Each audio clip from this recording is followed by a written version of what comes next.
Section 32. Draupadi said, I do not ever disregard her slender religion, O son of Pritha.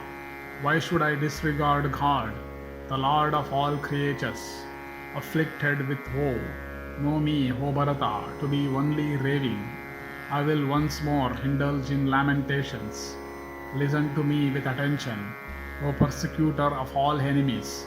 Every conscious creature should certainly act in this world. It is only the immobile and not other creatures that may live without acting. The calf immediately after its birth sucketh the mother's teeth. Persons feel pain in consequence of incantations performed with their statues. It seemeth therefore, O Yudhishthira, that creatures derive the character of their lives from their acts of former lives. Amongst mobile creatures, man differeth in this respect, that he aspireth, O bull of the Bharata race, to affect his course of life in this and the other world by means of his acts. Impelled by the inspiration of a former life, all creatures visibly reap in this world the fruits of their acts.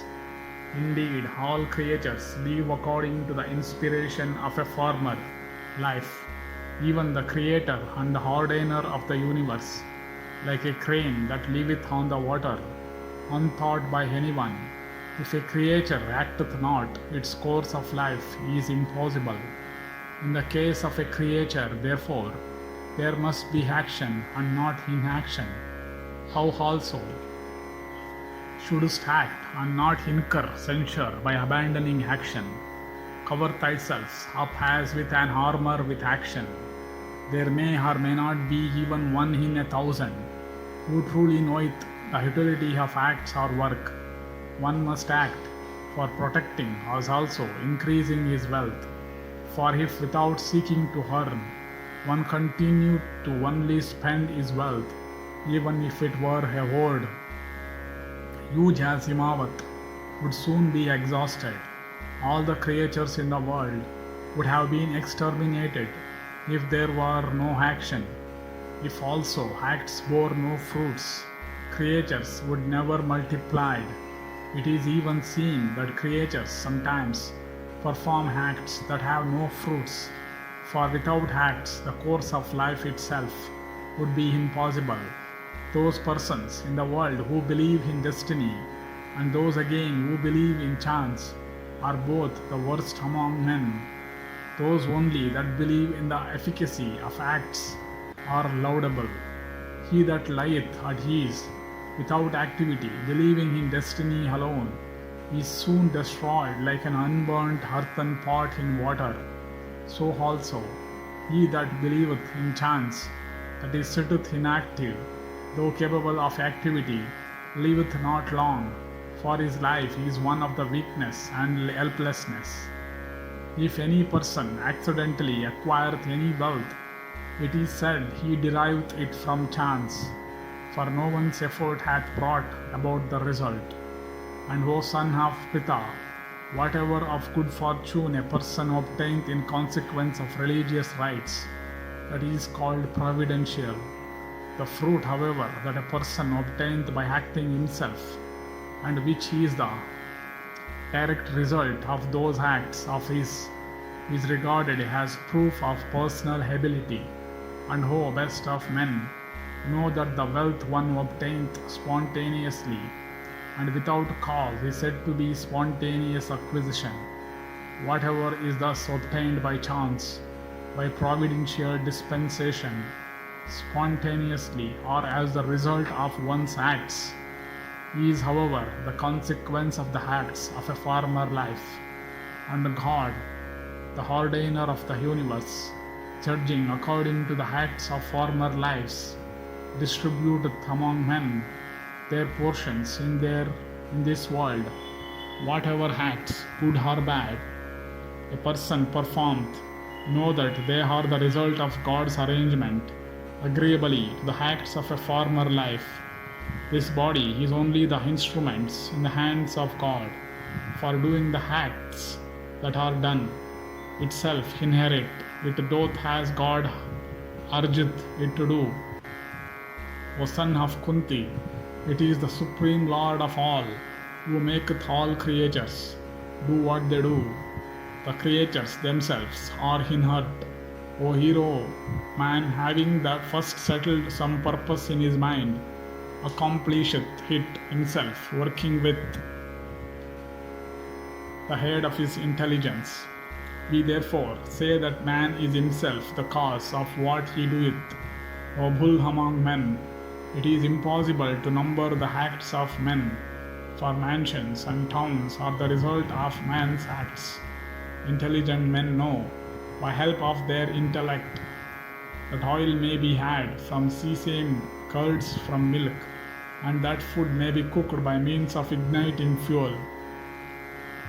They know also the means for accomplishing all these, and knowing them, they afterwards set themselves with proper appliances to accomplish them, and creatures support their lives by the results achieved in these directions by their own acts. If a work is executed by a skilled workman, it is executed well. From differences in characteristics, another way may be said to be that of an unskillful hand.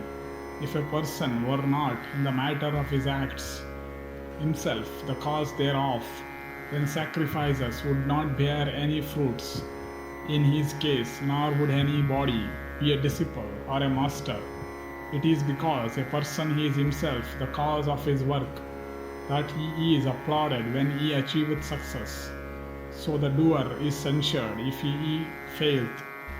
If a man were not himself the cause of his acts, how would all this be justified? Some say that everything is the result of providential dispensation.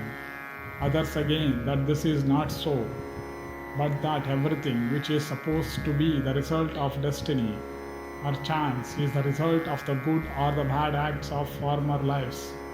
It is seen that possessions are obtained from chance as also from destiny. Something being from destiny and something from chance.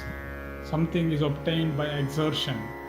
In the acquisition of his objects, there is no fourth cause in the cause of a man. Thus say those that are acquainted with truth and skilled in knowledge. If, however, God himself were not the giver of good and bad fruits, then amongst creatures there would not be any that was miserable. If the effect of former acts be a myth, then all purposes for which man would work should be successful.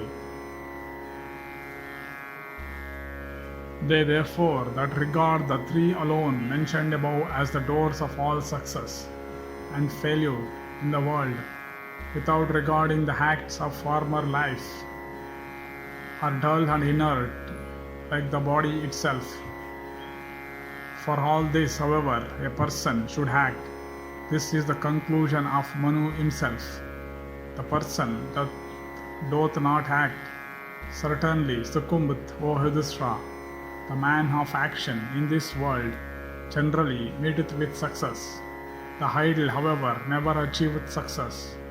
If success becometh impossible, then should one seek to remove the difficulties that bar his way to success.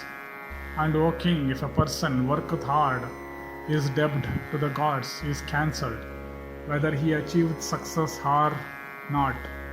The person that is idle and lieth at his length is overcome by adversity, while he that is active and skillful is sure to reap success and enjoy prosperity. Intelligent persons engaged in acts with confidence in themselves regard all who are defiant as doubting and unsuccessful. The confident and faithful, however, are regarded by them as successful, and this moment misery hath overtaken us. If, however, thou betakest to action, that misery will certainly be removed.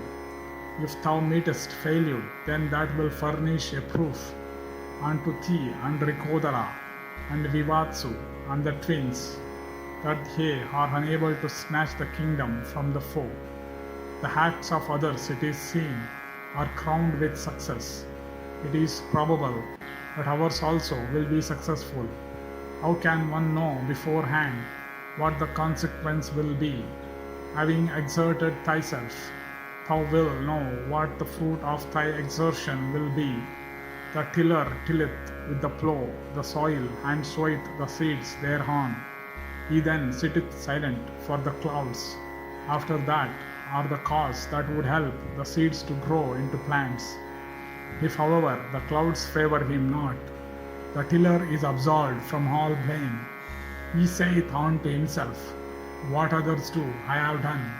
If notwithstanding this, I meet with failure, no blame can attach to me. Thinking so, he contained himself, and never indulge in self-reproach. O Bharata, no one should despair, saying, oh, I am acting, yet success is not mine. For there are two other causes besides exertion towards success. Whether there be success or failure, there should be no despair. For success in acts depends upon the union of many circumstances. If one important element is wanting, success doth not become commensurate, or doth not come at all. If, however, no exertion is made, there can be no success, nor is there anything to applaud in the absence of all exertion.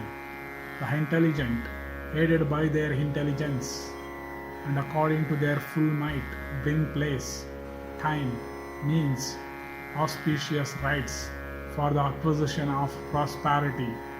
With carefulness and vigilance should one set himself to work, his chief guide being his prowess in the union of qualities necessary for success in work. Prowess seemeth to be the chief. When the man of intelligence seeth his enemy superior to him in many qualities, he should seek the accomplishment of his purposes by means of the arts of conciliation and proper appliances. He should also wish evil unto his foe and his banishment. Without speaking of mortal man, if his foe were even the ocean or the hills, he should be guided by such motives. A person, by his activity in searching for the holes of his enemies, dischargeth his debt to himself, as also to his friends. No man should ever disparage himself, for the man that disparageth himself never earneth high prosperity. O Bharata, success in this world is attainable on such conditions. In fact, success in the world is said to depend on acting according to time and circumstances. My father formerly kept a learned Brahmana with him, O bull of the Bharata race. He said all this unto my father. Indeed, these instructions as to duty, uttered by Brihaspati himself, were first taught to my brothers. It was from them that I heard these afterwards, while in my father's house. And O Yudhishthira, while at intervals of business, I went out of the inner apartments and sat on the lap of my father. That learned Brahmana used to recite unto me these truths, sweetly consoling me therewith. Thus endeth the 32nd section in the Arjuna Bigamana Parva of the Vana Parva.